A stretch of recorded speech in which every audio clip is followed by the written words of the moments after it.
Well, hey everybody, here's a little update on our sunchokes. Drew some artichokes he planted. This is the only little silky girl I've got. My wife named her Chia. She's tiny. She's just so tiny. And they're right over here, actually, as a matter of fact. And I made this little door right here.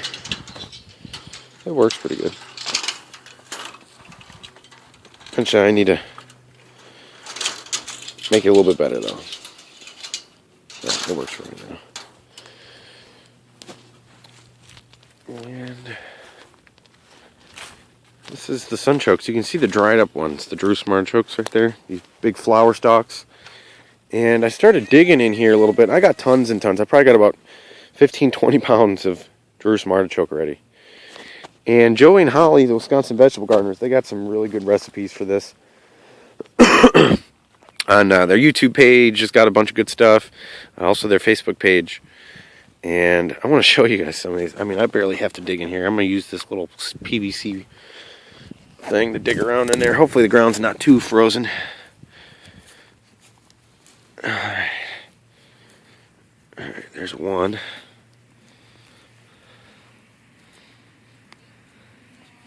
But the way these things grow in here is really, really weird. Let's see if you guys can see that. And these are just like potatoes. You can make like hash browns and roast them and bake them, and you can even eat them raw.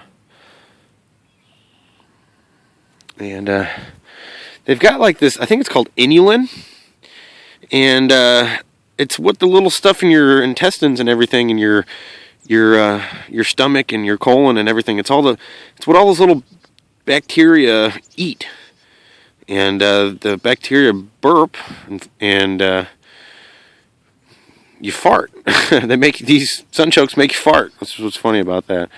You know, you can read some funny stuff about them on Wikipedia and everything like that, but they're really, really good for your digestion. And you kind of got to ease into it a little bit, I guess.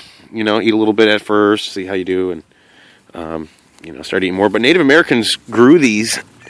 This was one of their main crops was sunchokes, and they grow wild all over the place. What's funny about these is they don't grow down; they just spread underneath the grass. And I'll show you. Let's see if I can get some more. There we go.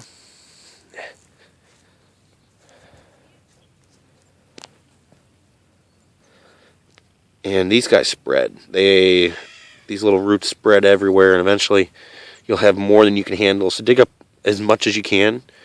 And they're perennial. You know, they grow back over and over again. This is abundance right here in my hands. If you've got plenty of space to do it, and you want food that'll just grow for itself, all you gotta do is harvest it. This is one of them. And they're native to here, guys.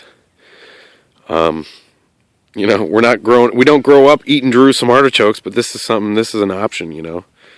If you guys want to save money at the store and eat something native, local, really, really good for you, that's one choice. Oh, I just busted one. Let me get down in there, darn it. That was a big one, too. Come on. Let's pull it. Wow.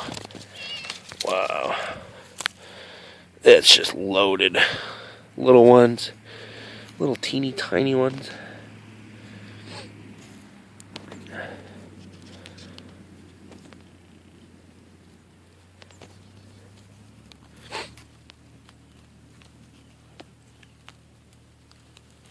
Ooh, that's a big one. Looks like ginger almost. I think this is awesome. I've got some native ones that I've found. I kept an eye on over the summertime. And there's a big, huge patch right across the street. Right across the street from me, right in between that big, tall one that you see right there, and then these ones. Right on the side of the road, there was a huge, beautiful patch of wild sunchokes. And that's the neighbor that helped me with everything when I first moved in. And he's pretty cool. But I'm thinking about planting some in here, maybe inside the boxes. Not really quite sure, but I'm sure he'll let me dig up some. Hey man, I got some, those weeds out by the road that keep growing back every year. Well, I'll help you out with them. I'll dig them up for you. And we're talking about $9-10 a pound, guys, here. $9 or $10 a pound. And people complain about they just take over. Well, look on eBay. Look on eBay at the price of how much perennial Jerusalem artichoke tubers are. And it's close to about $9 a pound. You might get a couple pounds for 20, 5 pounds for 20 or something like that, free shipping. But generally, that's what it is. And they got a red kind too. There's a red Jerusalem artichoke. I'm thinking about ordering from on there and trying that out. But, I mean, there's just loaded in here. Absolutely.